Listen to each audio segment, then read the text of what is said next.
Hey guys, and welcome back to Mika Reacting Views. We're reacting to things on the internet, and today we have a fun little video for you guys. We are going to be reacting to some of the top band music videos that was aired on MTV, or wasn't aired on MTV, or censored by MTV. MTV is a television show that used to only play music videos. Like, I loved it when I was a little kid. You would sit there, plop in front of the TV, and just digest music all day long, like for hours at a time. And then VH1 came along, but now it just plays trash reality TV television or whatever. I don't know what MTV plays anymore, but I know VH1 is just like reality television trash and toxicity. But once, both of those channels used to just play music videos, and I loved it. And it was like where you would go as an artist if you wanted someone to see your music or your music video. If you've made it, you wanted to get on MTV and then eventually VH1. In this video, we're gonna react to some of the videos that actually got banned from MTV. Now, this video is a bit edited. I took out a couple of bands that I had never heard of, and just to shorten it down so this video wouldn't be too long, if you want the link to the original video, just ask me in the comment section below and I will give it to you. Alright, we're gonna get right into it, but before you do, if you like this type of videos, please like, comment, and subscribe. Hit the bell to get notifications when I do upload. All of that really does help with the algorithm, guys. And if you'd like to support this channel even further, you can donate. My PayPal link is in the description box below and also in the comment section. Of course, it helps, but you don't have to. You can just like, comment, and subscribe. Another great way to support this channel is either join my brand new membership program, different levels, different tiers, different perks, or you can visit my brand new merch shop, links down below. And the links to all my alternative platforms, all my socials, and all the ways to support me is always going to be in the links down below. Also, if you are an independent artist and you'd like me to react to your video or play it in my intro, hit me up on my email and let's do business. Other than that, sit back, relax, and enjoy the video. Alright, here we go. MTV, at one time the cultural epicenter for many genres of music and a showcasing of some of the best that rock, metal, alternative, and much more in the world of music had to offer. Some of the younger generations may rarely tune into MTV or even basic cable, but for decades, MTV revolved around music and music videos. Bands and artists wanted to stand out with their music video and did a lot to cross that undefined line with their art. So this video is going to look at 10 music videos in rock, alternative, and metal banned by MTV.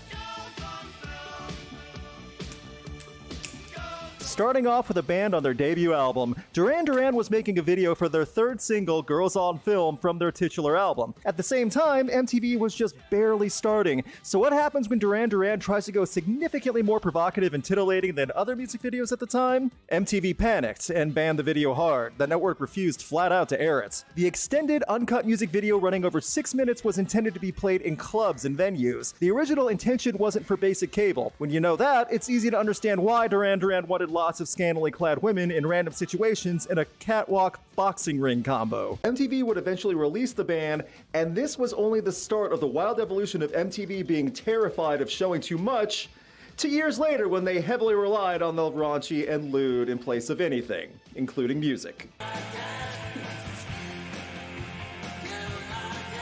Lemmy is God, and Motorhead has no problem getting crude and violent. So much so that in 1983, Killed by Death was deemed unairable due to the video having, quote, excessive and senseless violence. Ironically, I have to be careful of what I show here on YouTube because now YouTube flags and blocks violent imagery, and yeah, Motorhead delivers it here. Middle fingers, cops shooting at Lemmy on a motorcycle and by a riot squad, Lemmy getting the chair. Motorhead was proud to provide a video of living and dying through the rock and roll lifestyle, including coming back from the grave to hop back on the same motorcycle to ride off with your girl. MTV didn't like any of this. I'm pretty sure YouTube doesn't like it either, but when you see the video, it's completely tame and only suggestive.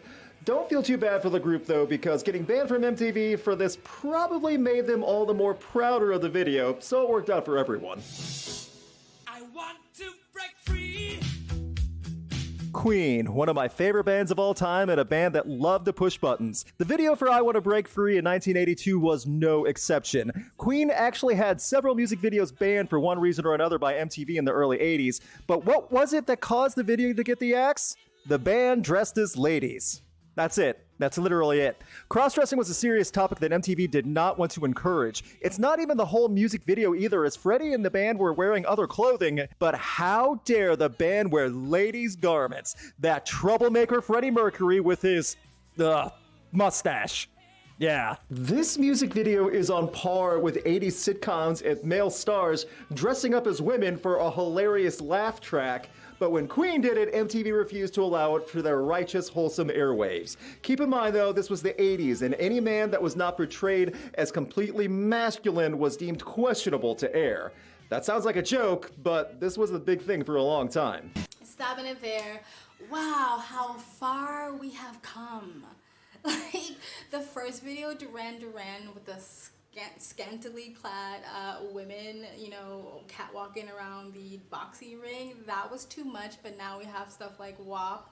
We literally have women spread eagle, like in music videos, and they're all the rage.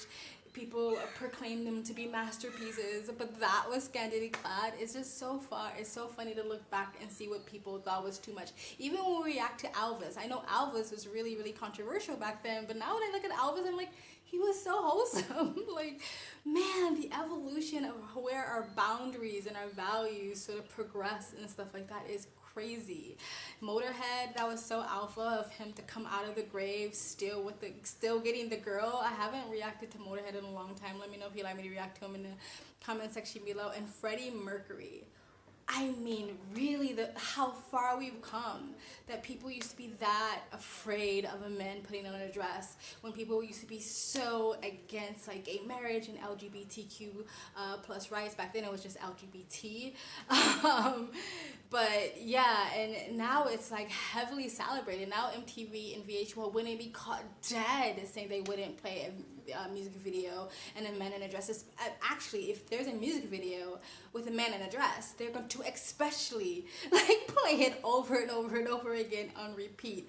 So it's just funny how far we come. And just to know that Queen had 7 videos banned from MTV, I would love to know all 7 videos. Like, because Queen and Freddie Mercury always puts a smile on my face. How can you say they're controversial? I mean, I understand why then it was controversial. And even being gay was controversial, so I get it. But it's just so crazy how far we come. Should we have stay there? What do you think? All right, let's continue.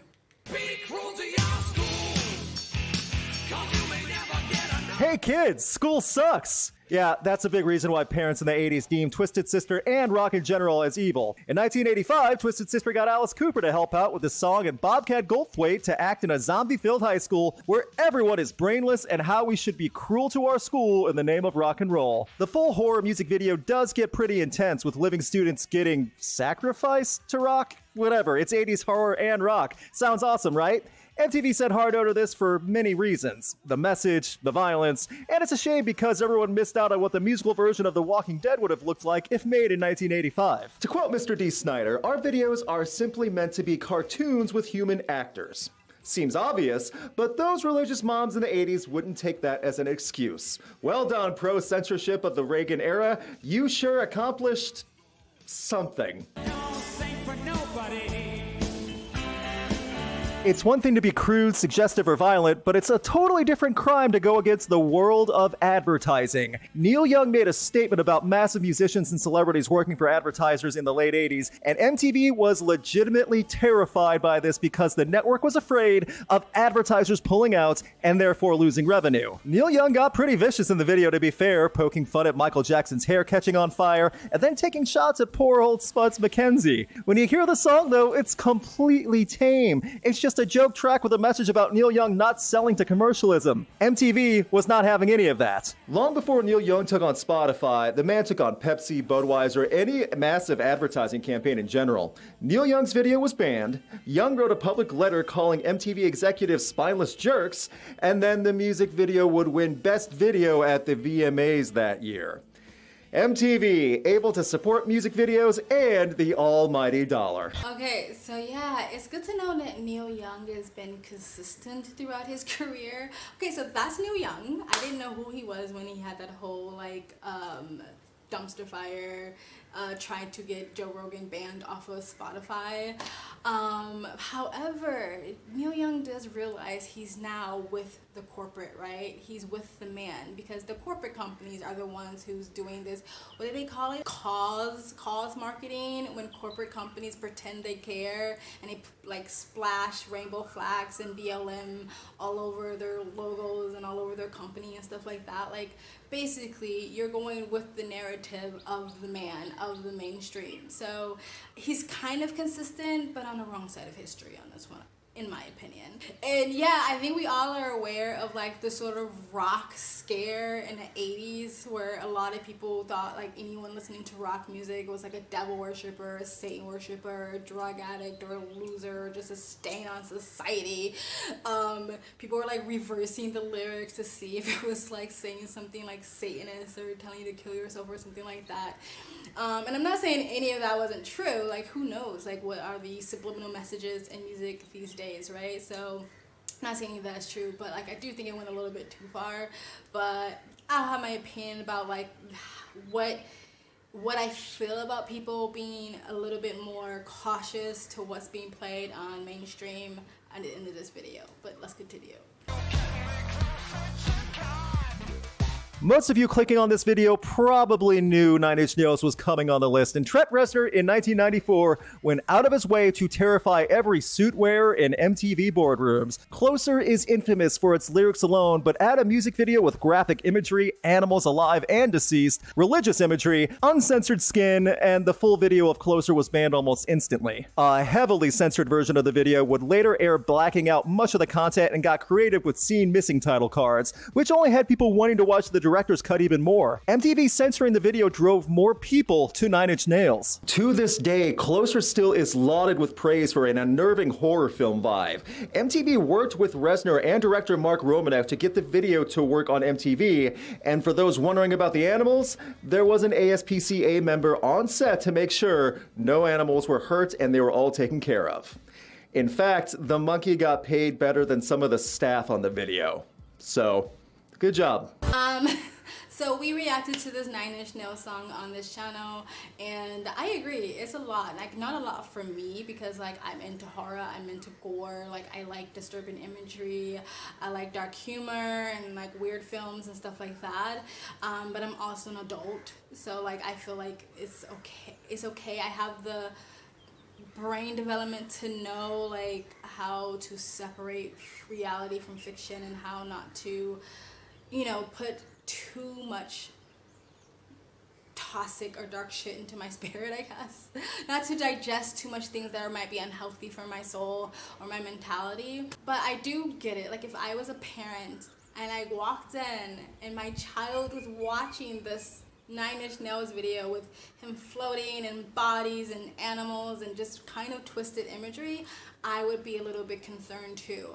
I just think it's the whole thing about like what's appropriate for different ages to digest and take in different imagery in art forms and media and stuff like that. So I kind of get why a parent might be like freaked out about this, you know what I mean? But I actually really like the video because, again, I'm grown ass, but let's continue. So, good job. After the Smashing Pumpkins dominated the 90s, Billy Corgan and company would go on in a different direction with a new song in Try, Try, Try, and go on even further with a 15-minute music video directed by Jonas Eckerlund. I'm sure I mispronounced that, I apologize. The video is not a feel-good viewing as it follows an addicted couple begging, stealing, and going to extremes. The abbreviated 5-minute version was still deemed too graphic and inappropriate as it had visible showings of narcotic use, which was big no-nos for MTV for obvious reasons. The music video is well done, and even if the music is oddly dreamy for this type of video content, still creepily connects. Sometimes art goes too far in execution, but at the same time, I'm not sure Corgan was worried about getting MTV video airplay for this one. It was a project he wanted to do. Also, I can see why in the year 2000, where things were brighter and happier, that this would have been seen as a downer. Wrapping up the list in 2003, Foo Fighters are beloved. Dave Grohl has been a rock icon for decades. How could MTV have banned a Foo Fighters video?